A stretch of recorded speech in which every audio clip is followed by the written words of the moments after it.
வணக்கம். இங்கே நீங்கள் பார்க்குறது ஒரு 5 கிலோவாட்டு வீட்டுக்கு போடுற ஆன் கிரிட் சிஸ்டம். பேட்டரி இல்லாமல் போடுறோம். சோலார் பவர் ஜென்ரேட் ஆகிறது ஒரு நாளைக்கு 25லேருந்து 30 யூனிட் ஜென்ரேட் ஆகும். இதில் நீங்கள் பேட்டரி கிடையாது. நல்லா முக்கியமாக புரிஞ்சுக்கணும். ஆன் கிரிட் சிஸ்டம் அப்படின்னாலே பேட்டரி இல்லாமல் தான் வரும். நேராக இபி மீட்டரில் போய் கனெக்ட் ஆகிடும். இபி மீட்டரில் போய் கனெக்ட் ஆன உடனே இதில் இருக்கிற சென்சார் என்ன பண்ணும் அப்படின்னா, ஃபஸ்ட்டு ப்ரையாரிட்டி நம்ம வீட்டுக்குள்ளே இருக்க லோடுக்கு கொடுக்கும். உதாரணமாக 5000 வாட்ஸ் வருது. வீட்டுக்குள்ளே 2 ஏசி ஓடிக்கிட்டு இருக்கு. 2500 வாட்ஸ் ஓடிக்கிட்டு இருக்குன்னா, முதல் வேலையாக 2500 வாட்ஸை நமக்கு ஷேர் பண்ணி கொடுத்துட்டு, எக்ஸஸாக இருக்கிற கரண்ட்டை இபி மீட்ரு வழியாக ரிட்டர்ன் அனுப்பும். அதுக்காக இபி மீட்டரை ஏற்கனவே இருக்கிற மோனோ டைரெக்ஷனல் மீட்டர், ஒரு பக்கம் மட்டும் அளக்கக்கூடிய அந்த மீட்டரை 2 பக்கமும் அளக்கக்கூடிய மீட்டரா, அதாவது பை டைரெக்ஷனல் மீட்டரா இபிலேருந்து மாற்றுவாங்க. அந்த மாதிரி ஒரு சிஸ்டம் தான் இங்கே பண்ணி கொடுத்துருக்குறோம். இதில் பார்த்தீங்கன்னா, கீழே இருக்கிற அந்த ரூஃப் இருக்குல்ல, அது பழைய காலத்து ஒட்டு வீடு. செங்கல் சப்பை கல்லை வச்சு ஒட்டியிருப்பாங்கள்ல, கீழே உத்தரம் போட்டு, அந்த மாதிரி ஒரு வீடு. இதில் கான்க்ரீட்டில் நம்ம புல்லட் போட்டு அந்த மாதிரி கான்க்ரீட் ஸ்ட்ரக்சர் இங்கே போட முடியாது. அதனால் என்ன பண்ணியிருக்கோன்னா, ஒரு 2 அடிக்கு 2 அடி சதுரமாக கான்க்ரீட்டு போட்டு அதில் ஸ்ட்ரக்சரை வச்சு இந்த மாதிரி நம்ம செட் பண்ணி கொடுத்துருக்கோம். நல்லா ஸ்ட்ராங்காக இருக்குது. ஸோ ரூஃபுக்கு தகுந்த மாதிரி தான் நம்ம ஸ்ட்ரக்சர் போடணும். ரொம்ப முக்கியமாக நம்ம பண்ண வேண்டியது, ஸ்ட்ரக்சர் நல்லா ஸ்ட்ராங்காக இருக்கும். கால் பார்த்திங்கன்னா நம்ம கேல்வனைஸ்டு அயன் டீப் கேல்வனைஸ்டில் போட்டிருக்கோம். 3 இன்ச்சுக்கு 3 இன்ச்சு சதுரமான பைப் போட்டிருக்கோம்.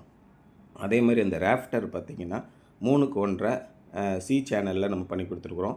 அதே மாதிரி அந்த பர்லின் அது எல்லாமே 1.5க்கு 1.5 பர்லின் வச்சு போட்டு கொடுத்துருக்குறோம். இதில் மிட் கிளாம்ப் வச்சு அதில் ஸ்ப்ரிங் வாஷர் போல்ட்டு எல்லாமே SS304 கிரேடு. ஒரு 25 வருஷம் ஆனாலும் துரு பிடிக்கவே பிடிக்காது. அந்த மாதிரி எல்லாமே ஹையஸ்ட் குவாலிட்டியில் பண்ணி கொடுத்துருக்கோம். இப்போது இந்த வீட்டுக்கு ஒரு 7000 ரூபா கரண்ட் வருது. 8000 ரூபா கரண்ட் வந்தால் கூட கரண்ட் பில் கம்ப்ளீட்டாக குறைஞ்சி ஒரு 450 ரூபா வரும். இதான் நோக்கம். 5 கிலோவாட் சிஸ்டத்தில் 1500 யூனிட்டு 2 மாதத்துக்கு ஒருக்க ஜென்ரேட் ஆகும். சாதாரணமாக நீங்கள் 1500 யூனிட்டு கன்சியூம் பண்ணிங்கன்னா உங்களுக்கு எவ்வளோ கரண்ட் பில்லு வரும் அப்படின்னா, ஒரு 15,000லேருந்து 16,000 வரும். அவ்வளவு கரண்ட் பில்லையும் உங்களால் குறைக்க முடியும். அதான் இந்த ஆன்கிரிட் சிஸ்டத்தோட வேலை. ஆகவே இந்த ஆன்கிரிட் சிஸ்டத்தில் ரொம்ப முக்கியமாக என்னென்னா, பேக்கப் இருக்காது. 5 கிலோவாட் ஆன்கிரிட் சிஸ்டம் நீங்கள் போட்டிருக்கீங்க, கரண்ட்டு பில்லை மொத்தமாக குறைச்சிரும். ஆனால் ரொம்ப முக்கியமாக நீங்கள் கவனிக்க வேண்டிய விஷயம், கரண்ட்டு கட்டான உடனே இந்த ஆன்கிரிட் சிஸ்டம் ஒர்க் ஆகிறத நிப்பாட்டிடும். திரும்ப கரண்ட்டு வந்த பிறகு உடனே ஆன் ஆகாது. ஒரு 60 செகண்ட் வெயிட் பண்ணி பொறுமையாக ஆன் ஆகும். அந்த மாதிரி இருந்தால் தான் நம்ம ஜென்ரேட் பண்ணுற பவரு இபி லைனுக்கு போகும்போது அங்கே விபத்து எதையும் உண்டாக்காமல் இருக்கும். அது மாதிரி போடுற சிஸ்டம் தான் இந்த ஆன்கிரிட் சிஸ்டம். எல்லா வீடுகளுக்குமே இந்த ஆன்கிரிட் சிஸ்டத்துக்கு நெட் மீட்ரு உடனே கொடுத்துட்றாங்க. ஒரு மாதத்துக்குள்ளே எல்லா ப்ரொசீஜரும் முடிஞ்சிருது. ஒரு சில இடங்களில் விதிவிலக்காக அங்கே டாக்குமெண்டேஷன் பிரச்சனை இருக்கும்போது, இல்லை மற்ற லோடு அடிஷ்னல் லோடு பிரச்சனை இருக்கும்போது, மீட்டர் அவைலபிலிட்டி இல்லாமல் இருக்கும்போது மட்டும்தான் கொஞ்சம் காலதாமதம் ஆகுது. ஒரு 2 மாதம் கூட ஆயிருக்கு ஒரு சில இடங்களில். ஒரு சில இடங்களில் பார்த்திங்கன்னா ஒரே வாரத்துலலாம் மீட்டர் வச்சுருக்காங்க. அந்தந்த ஏரியாவில் இருக்கிற ஏஇயை பொறுத்து இருக்குது.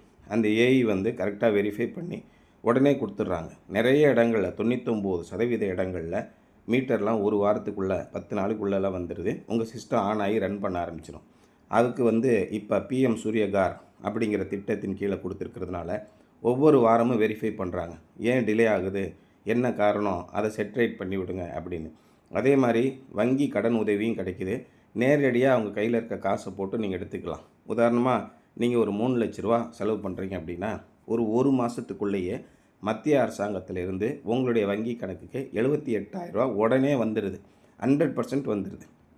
இது வரைக்கும் தமிழ்நாடு முழுவதும் நம்ம போட்டு கொடுத்துருக்க ஒரு 250க்கும் மேற்பட்ட சிஸ்டங்களில் எல்லாருக்குமே 90%க்கும் மேற்பட்டவங்களுக்கு ஒரு 20-25 நாளுக்குள்ளேயே இந்த 78,000 பணம் அவங்களுடைய சொந்த கணக்குக்கு வந்திருக்கு. அதே மாதிரி இந்த மொத்த ப்ராசஸுமே ஒரு மாதத்தில் முடிஞ்சிருக்கு. ஒரு சில இடங்களில் மட்டும் 2 மாதமெல்லாம் ஆகிருக்கு. ஒரு சில இடங்களில் மீட்டர் கிடைக்காம போயிருந்திருக்கு. குறிப்பாக பார்த்திங்கன்னா இந்த 3 ஃபேஸ் மீட்டர் கொஞ்சம் டிமாண்டாக இருந்தது. ஆனால் இப்போ எல்லா இடங்கள்லேயும் 3 ஃபேஸ் மீட்டர் அவைலபிளாக இருக்குது.